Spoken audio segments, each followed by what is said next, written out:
ना चाहते उस मामले में क्या फर्जी क्या सही है। जी अध्यक्ष जी, क्या नाम है आपका? मैं इंद्र कुमार यादव, होमगार्ड एसोसिएट, उत्तर प्रदेश, लखनऊ। सबसे महत्वपूर्ण आपने क्वेश्चन जो आज किया है ये अति सराहनीय है। इसको लेके मैं आपको बहुत बहुत धन्यवाद देना चाहता हूँ। इसके आगे जो मैं और मुकेश दो लोग स्वर्गीय आजम जी के बाद दावा पेश किया गया, जिसमें दावा में मुकेश द्विवेदी झूठा सब कुछ अपने अपने सिग्नेचर से बना करके उस पे कागजों पर अपने साइन करके, और आजम जी खत्म हो गए, 3 आदमी सुरक्षा वाहिनी में चले गए। इसके बाद बचे 7 का इन्होंने एफिडेविट दिया गोरखपुर में मुझे अध्यक्ष बना दिया जाए। वहाँ पर रजिस्ट्रार महोदय 7 को नोटिस जारी किया, जो महामंत्री रजिस्ट्रार मुजीब अंसारी उनको भी गई। सभी लोगों ने तुरंत उस पर एक्शन लिया, कहा कोई मैंने एफिडेविट नहीं दिया है, ये गलत है, इनका मुकदमा लिखना चाहिए, इनको 420 जाना होना चाहिए। फिर वहाँ पेशी पड़ने लगी गोरखपुर, वहाँ इन्होंने डर करके दिया कि हमें डर है जान खतरा, लखनऊ ट्रांसफर कर दी जाए। जब रजिस्ट्रार उत्तर प्रदेश लखनऊ आई, यहाँ सारे कागजों को जांचा तो पाया इनको झूठ पाया। इनको तुरंत मुकेश द्विवेदी को हटा करके। मैं ये जानना चाह रहा था अध्यक्ष जी आपसे, एक तरफ मुकेश द्विवेदी कहते हैं कि मैं प्रदेश अध्यक्ष हूँ होमगार्ड संघ का, एक तरफ आप कहते हैं, तो इसका दस्तावेज क्या कोई है? प्रमाण पत्र है आपके पास? बिल्कुल है, ऐसे मैं दावा नहीं करता हूं, और ये मैं सरकार को भी दे चुका हूं लिखित रूप में, और ये मेरे पास है। ये देखे certificate cheque fund Gorakhpur registrar के महोदय के द्वारा दिया गया है, ये है सामने है आपके। और ये देखिए उसकी रसीद, शुल्क जमा किया गया है 1350 रुपये का, ये लगी हुई है। इसके बाद ये देखिए आप इतने के अधिकारी व कर्मचारी एसोसिएशन का जो चुनाव हुआ है उसमें सर्वसम्मत से मैं चुना गया हूं, और भारी संख्या में प्रदेश से आए हुए, अन्य प्रदेशों से आए हुए, और हमारे महामंत्री, हमारे संरक्षक जो राजू राठौड़ साहब राजस्थान, वो भी आए थे। और बड़ी काफ़ी में लोग आए थे, बिहार से आए थे, मध्य प्रदेश से आए थे, और हिमाचल से आए थे, पंजाब से आए थे, काफ़ी संख्या में। जो फर्जीवाड़ा उमेश जी कर रहे हैं, क्या शासन को ये मालूम नहीं है क्या? शासन को एक नहीं 20 बार कमांडेंट महोदय को अभी भी दिया है। अतुल कुमार कमांडेंट, मंडली कमांडेंट, ये जो है मौजूदा समय में है लखनऊ, इनको अवगत कराया हूँ, प्रमुख सचिव को दिया हूँ, सरकार तक दिया हूँ। लेकिन इस पे ये अधिकारी बैठे, शासन के अधिकारी सरकार को गुमराह कर देते हैं, और वो गुमराह करके दोनों लोगों को लड़ा करके पूरा फायदा वैतनिक स्टाफ उठा रहा। जैसे देखे अखंड तक डूबे हुए हैं पूरे प्रदेश के कमांडेंट, बीओ, इंस्पेक्टर, यहाँ तक शासन में बैठे होमगार्ड को चने का पेड़ समझ करके खोंट रहे हैं और पूरा फायदा उठा रहे हैं लड़ा करके। और जिस पे कानून, जबकि मैं 56(3) के तहत अदालत में हो, 5 हो चुकी हैं गवाही, और यदि को महामारी ना होती तो अब तक ये फाइनल होके और इनको सज़ा मिल चुकी होती मुकेश द्विवेदी। लेकिन नहीं, आप अदालत खोलिए, इस पे हम लोग एक्शन ले रहे हैं। इनको सरकार और ये डिपार्ट तो नहीं अच्छा समझा अपना फ़ायदा उठाने के लिए, लेकिन हम लोग इनको ज़रूर दंडित कराएंगे। भर्ती की प्रक्रिया क्या है?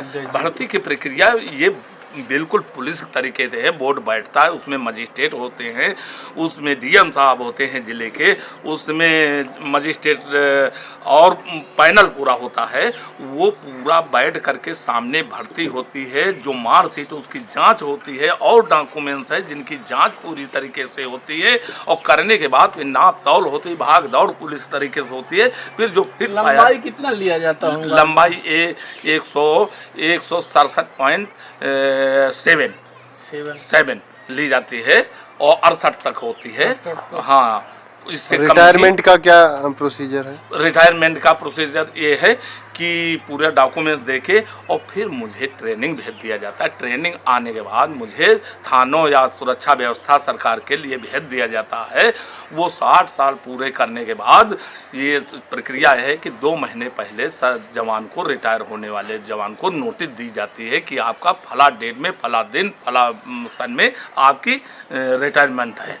वो कुछ अब नहीं है। अब पूरे प्रदेश में, लखनऊ में देखिए, अभी राम भजन यादव का वो ट्रैफिक लाइन काफ़ी दिन से कर रहा था। उसके बाद जब 30 तारीख गया तो वहाँ अमन मौर्य जो पीसी है उससे नहीं आमद किया, कहा तुम्हारा रिटायरमेंट है, जबकि उसको ना लिखित है ना मौखिक बताया गया। देखिए किस तरीके से जवानों के साथ घोर अन्याय, अंधेर महा जिसको कहा जाए, ये कोई नियम कानून नहीं है, क्योंकि इनको वर्दी पहना दिया गया है लेकिन कानून नहीं पढ़ाया गया है, इसलिए इनको कानून का कोई मालूमात नहीं है, उसका उल्लंघन कर रहे हैं। डर नहीं बेलगाम जो हो चुके राम भजन और एक अशोक मिश्रा है, यही तरीके मौखिक उनको रिटायरमेंट तो दे दिया है। माना जाए, क्या माना जाए? मैं अभी उसकी कंप्लेन किया हूँ महासमादेष्टा उत्तर प्रदेश होमगार्ड विजय कुमार साहब को, प्रमुख सचिव को दिया है और उसके बाद सरकार को भेजा है, जिला कमांडेंट को भेजा है। अभी मुझको उसने एक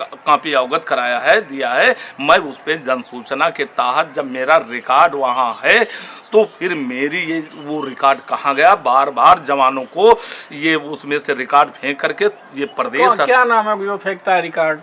है? रिकॉर्ड कौन फेंकता है? ये वहाँ के बाबू, वहाँ के कमांडेंट, वहाँ का जो भी जिम्मेदार अधिकारी, ये रवैया पूरे प्रदेश के, लखनऊ से लेके पूरे प्रदेश में रिकॉर्ड से उनका डॉक्यूमेंट निकाल कर अलग रख देते हैं, फिर उस पर अंकित कर देते हैं जो वेतन का भी कुछ मांगे हैं आपकी? काफी दिनों से जो चल रही है वेतन की मांग। वेतन की मांग तो हमारी माननीय सर्वोच्च न्यायालय कर चुका है। माननीय पुलिस का मिनिमम वेतन जो 21,700 है वो दिए नहीं है, हमें बिजली मिस्त्री और मोची का दे दिए हैं, उस पे मैं कितना दिए हैं वेतन? अभी 18,000 लगाए हैं। और जबकि है मिनिमम वेतन पुलिस कांस्टेबल जो कंधे से कंधा मिला पुलिस का कार्य ले रहे हैं, वो सुरक्षा व्यवस्था से ले रहे हैं, वो 21,700। फिर हमारी महिला शासन के द्वारा जियो आया है उस पे कितना वेतन है? 21,700 नहीं जो दे रहे हैं ना, नहीं जो जियो है, जियो शासन द्वारा वो तो सबका अलग अलग है कि वही तो माननीय सर्वोच्च न्यायालय कहा है इनको पुलिस का मिनिमम वेतन जो पहले पुलिस भर्ती होती है जब वो आके ट्रेनिंग देके ड्यूटी करता है जो उसका वेतन बनता है वो इनको दीजिए। वो 21,700 महंगाई भत्ता है और कुछ है, सब 25 के ऊपर जा रहा है, जो अभी ये न्याय हित में हमारे जवानों के नहीं है। इसको मैं लेके और 8 हफ्ते में एरियर देने कहा था, 8 सप्ताह के अंदर इनका भुगतान करिए, और आज 1.5 साल हो चुका नहीं, जबकि 339 हेडक्वार्टर में दे दिए, ललित उनमें दे दिए, जहाँ जहाँ से पैसा इनको मिला उनसे चंदा अपना तय कर लिए, तब पैसा तुम लोगों को एरियर दे दें, पैसा इतना इतना दो, उन लोगों को दे दिया, लेकिन अभी प्रदेश में और किसी को नहीं मिला है।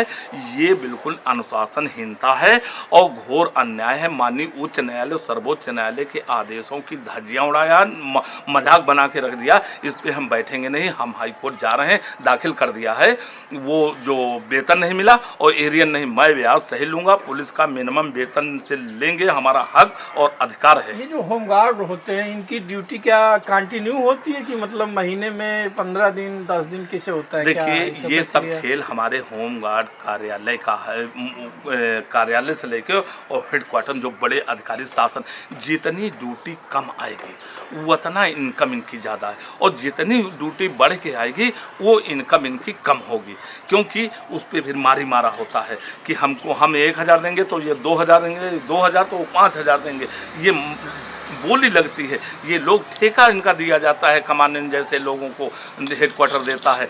तो ये सबसे बड़ा, मैं यही सी को लेके माननीय उच्च न्यायालय इलाहाबाद से भर्ती रोक रखा, जब तक 100% इनको ड्यूटी नहीं दी जाएगी तब तक भर्ती नहीं कर सकते।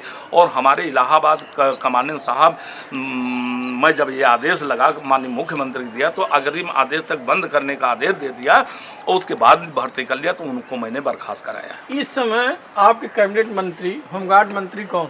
इस समय तो हमारे चेतन चौहान थे, लेकिन उनका स्वर्गवास हो जाने के बाद हमारे माननीय मुख्यमंत्री, उत्तर प्रदेश से माननीय मुख्यमंत्री के पास ये डिपार्ट है, और उनसे मैं कई बार विनती किया हूँ कि जो प्रदेश में इतना भ्रष्टाचार फैला है इसकी किसी स्वतंत्र एजेंसी से जांच करा ली जाए, और जो दोषी हैं और जो महाभ्रष्टाचार में हैं उन्हीं को जांच दी जाती है।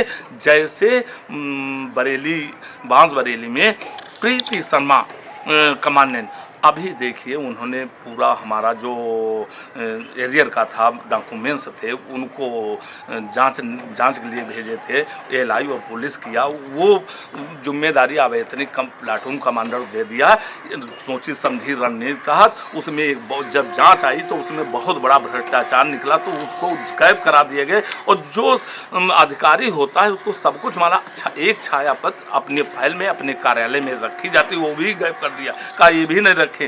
तो सोची समझी रणनीति तहत वो कैसे कह सकता है कि डीआईजी के कार्यालय के पास गिरे, वो कहाँ गिर गया हमें नहीं पता। वो सोची समझी रणनीति के तहत ये प्रीति शर्मा बरेली वो गिराए हैं, जिसकी एफआईआर हो गई है गुमशुदगी की। अभी उस पर जांच नहीं, मैं इसकी आवाज़ उठाया हूँ मुख्यमंत्री तक, अभी उस पर जांच नहीं हुई। तो क्या आश्वासन मिला अभी तक? अभी उस पर कोई जांच नहीं, लेकिन इस पर बैठेंगे नहीं। और मैं ये भी कहता हूँ जो अपने बच्चे के नहीं है वो प्रीति अपने हस्बैंड के नहीं रास्ते से हटा दिया, उस बच्चे को जो एफआईआर इनके खिलाफ लिखाया, इन्हीं का बच्चा प्रीति शर्मा, अपने पिता की डेथ हो गई थी उसमें लिखाया कि इन्होंने ऐसा करा दिया, उसको अपनी संपत्ति से और अपने घर से सबसे बेदखल कर रहा। आज वो रोडों पर मारा घूम रहा है। तो जो अपने बच्चे के नहीं तो ये होमगार्ड के कमांडेंट कैसे हो सकती है? ये बहुत बड़े लंबा भ्रष्टाचार है। मैं मांग बार बार माननीय मुख्यमंत्री से कर रहा हूं, जैसे रंजीत सिंह डीआईजी साहब झांसी में रहते हुए इन्होंने तो उत्तर प्रदेश का भ्रष्टाचार का जन्म दिया है। 48 प्रविष्टियाँ कड़ी चेतावनी इनकी सर्विस बुक पे दर्ज हैं। और झांसी में कमांडेंट रहते इन्होंने एंटी करप्शन को रंगे हाथ पकड़ा और इनके पर मुकदमा हुआ। वहाँ का शासन सरकार को भेजा, सरकार महामहिम राज्यपाल को भेजा, महामहिम राज्यपाल सब देख कर इनकी सर्विस बुक और ये कार्य देखते हुए इनको बिल्कुल बर्खास्त करके गृह सचिव। क्या माना जाए कि अभी तक केवल लॉलीपॉप दे रहे हैं?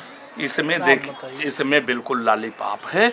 और जो हम मांग कर रहे हैं, जैसे माननीय मुख्यमंत्री जीरो टॉलरेंस की बात किया था, वो एकदम झूठ हो रहा।